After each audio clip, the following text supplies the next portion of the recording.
Bom, galera, então para terminar a histologia, vamos falar sobre tecido nervoso. Quem é a célula nervosa típica? É o neurônio.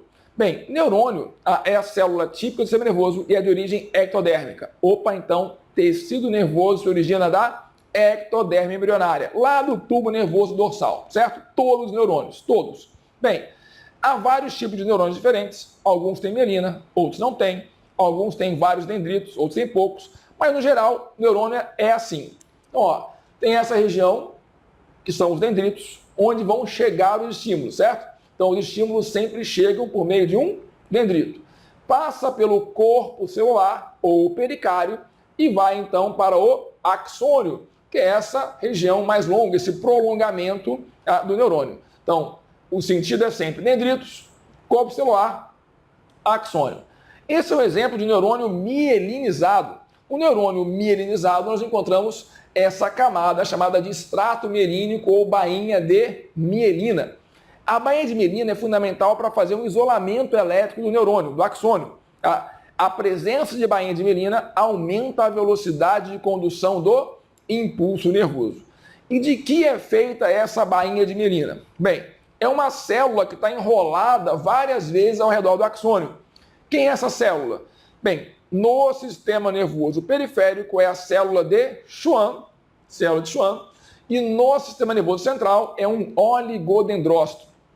Então, célula de Schwann no periférico, oligodendrócito no central, certo? Bem, célula de Schwann e oligodendrócito são células gliais, são células da glia, que são células que formam uma espécie de um tecido acessório ao nervoso.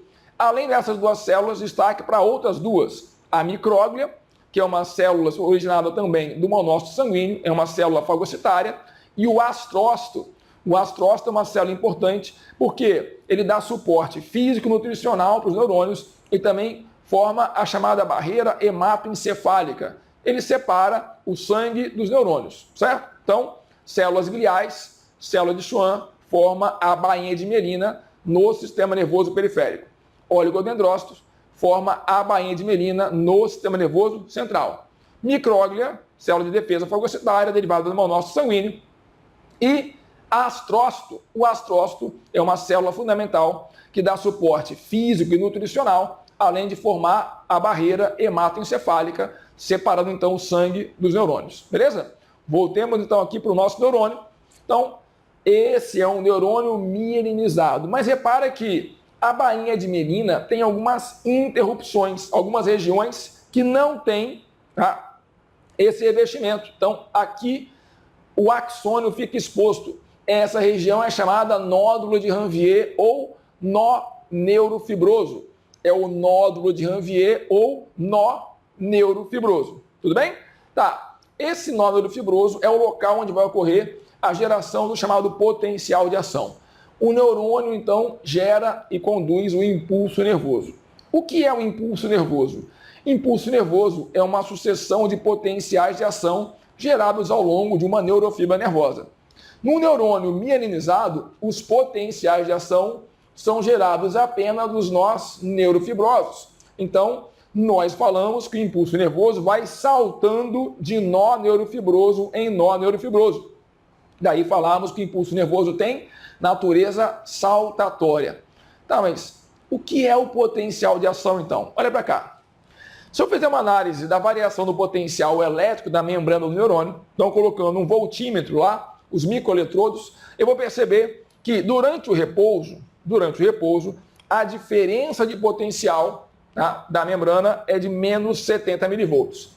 Quer dizer que dentro da célula está negativo e fora está positivo. Tá? O estímulo faz com que haja uma inversão nesse quadro e vai ser gerado então um potencial de ação. A membrana fica positiva dentro e negativa fora.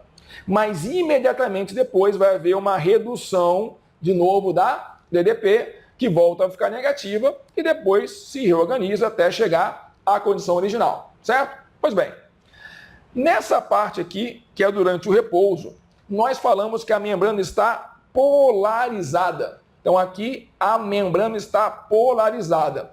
Como é que está a célula? A célula tem muito potássio dentro e pouco potássio fora. Muito sódio fora, pouco sódio dentro. Só que a soma das cargas fora supera a soma das cargas dentro. Por isso que a DDP fica negativa. Então, fora tem mais cátions do que dentro. Isso torna a DDP interna negativa. Quando o estímulo acontece, há uma inversão da polaridade. Isso quer dizer o seguinte, ela ficou positiva dentro, ficou com a DDP de mais 30. Se ficou positiva dentro, quer dizer que agora dentro tem mais cátions do que fora. Então alguém que estava fora entrou. Quem é que estava fora já querendo entrar? O sódio. Então, aqui no ponto 2, está havendo o quê? Está havendo uma despolarização da membrana.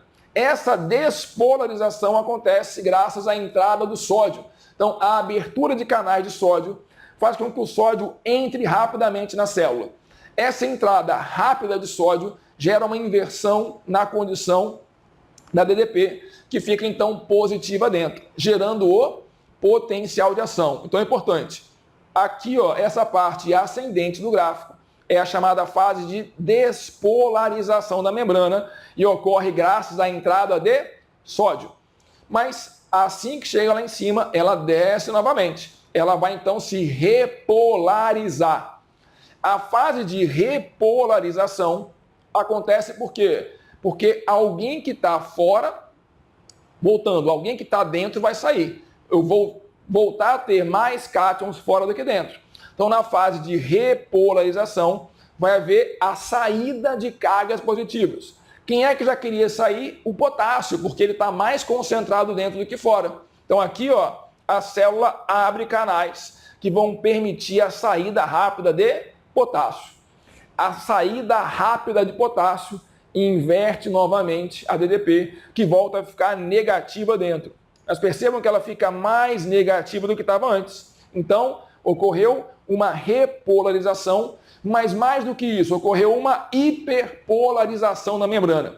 Essa hiperpolarização se caracteriza pela saída de grande quantidade de potássio, certo? Pois bem, agora a célula precisa reorganizar suas condições originais.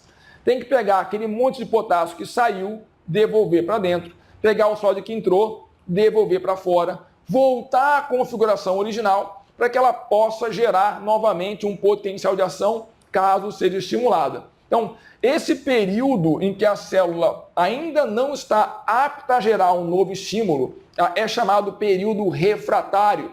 Então, o período refratário é aquele período em que a célula, mesmo que receba um estímulo, não vai gerar um novo potencial de ação. Por que não? Porque ela ainda está reorganizando as suas condições internas. Então, mesmo que eu estimule, a célula não responde, é o chamado período refratário. Por falar em estímulo, não é qualquer estímulo que faz o neurônio gerar um potencial de ação. O estímulo tem que ter uma intensidade mínima, tem que alcançar um limiar de excitação. O que é limiar de excitação? É aquela mínima intensidade do estímulo para fazer o neurônio gerar um potencial de ação. Se o estímulo for infralimiar, abaixo do mínimo, o neurônio não responde. Se for supralimiar, ele gera o potencial de ação. E, independente da intensidade do estímulo, contanto que ele seja supralimiar, o impulso nervoso gerado, o potencial de ação gerado é sempre igual. Essa é a chamada lei do tudo ou nada. Ou seja, não há potencial de ação mais forte ou mais fraco. Há potencial de ação. Se o estímulo for supralimiar, não importa o quanto ele é acima do limiar, o neurônio vai gerar o mesmo potencial de ação. Ok? Bem, então os potenciais de ação são gerados em sequência ao longo da neurofibra até chegar na parte final do axônio. Quando chega na parte final do axônio, esse estímulo tem que ser transferido para a próxima célula.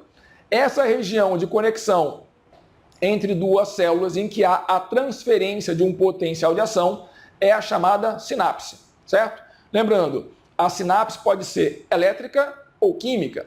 Sinapse elétrica é aquela em que há o contato físico direto entre as células, transferindo assim diretamente o potencial de ação. E não ocorre só com neurônios, tá? No coração, por exemplo, a cadeia, o conjunto de células condutoras do potencial de ação no coração também tem na sua conexão sinapses. Aquilo ali também é sinapse, porque ocorre a transferência do potencial de ação entre células, mesmo que não sejam neurônios, ok? Então, no coração, a transferência de potencial de ação de uma célula para outra também é uma sinapse elétrica. Mas a sinapse tradicional, a comum, é a sinapse química. Então, se na questão falar apenas em sinapse, considere que a sinapse é química. E a sinapse química pode ser entre dois neurônios, uma sinapse nervosa comum, entre um neurônio e uma célula muscular, aí a sinapse é neuromuscular, ou entre um neurônio e uma célula glandular. Nesse caso, a sinapse é neuroglandular. E como é que funciona uma sinapse química? Está aqui.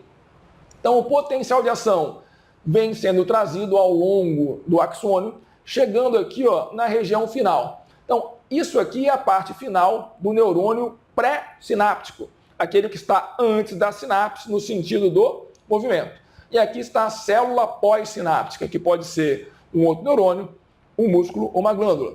Quando o potencial de ação se aproxima da região final do axônio para o terminal axônico para o botão terminal, vai haver então aqui a entrada de cálcio. Vão se abrir canais que permitam a entrada de cálcio. O cálcio é fundamental para a liberação dos neurotransmissores na sinapse. Então, é a entrada de cálcio que vai ativar essas vesículas, chamadas vesículas sinápticas ou vesículas que contêm neurotransmissores. Bem, as vesículas com neurotransmissores vão então se fundir com a membrana e vão liberar aqui nesse espaço, que é a fenda sináptica, um neurotransmissor, que é um mediador químico, semelhante ao hormônio. Ele vai então se ligar a um receptor, gerando uma resposta da célula pós-sináptica. Bem, que resposta vai ser essa? Depende da célula. Então, quem define a resposta não é o neurotransmissor, é a célula. Pois bem, após a célula ser estimulada, o neurotransmissor tem que ser removido. Então, a célula pós-sináptica libera uma enzima que vai degradar o neurotransmissor. Quando o neurotransmissor é degradado, é quebrado, ele então perde a sua função e a célula pós-sináptica deixa de ser estimulada. Pronto, tudo resolvido. Eu tenho que saber quem é o neurotransmissor, quem é a enzima? Bem, vimos lá na aula de sistema nervoso que tem alguns neurotransmissores importantes, os mais importantes, a acetilcolina e a noradrenalina. A acetilcolina aqui é mais importante ainda, por quê? Porque é o mais comum. E a enzima liberada para degradar a acetilcolina é a acetilcolinesterase. Ok? Então, a célula pós-sináptica secreta a acetilcolinesterase. E aqui um caso bem interessante. A toxina botulínica impede a liberação da acetilcolina. E isso faz com que ela tenha um uso comercial muito interessante. A aplicação dessa toxina, que é o Botox, impede a contração muscular e mais, gera um relaxamento natural. Isso faz com que, por exemplo, as rugas de expressão desapareçam, ou mesmo, no caso das glândulas, que também seriam ativadas pela acetilcolina, que elas não atuem. Isso é interessante, por exemplo, para quem tem um suor excessivo. Então, a aplicação do Botox reduz a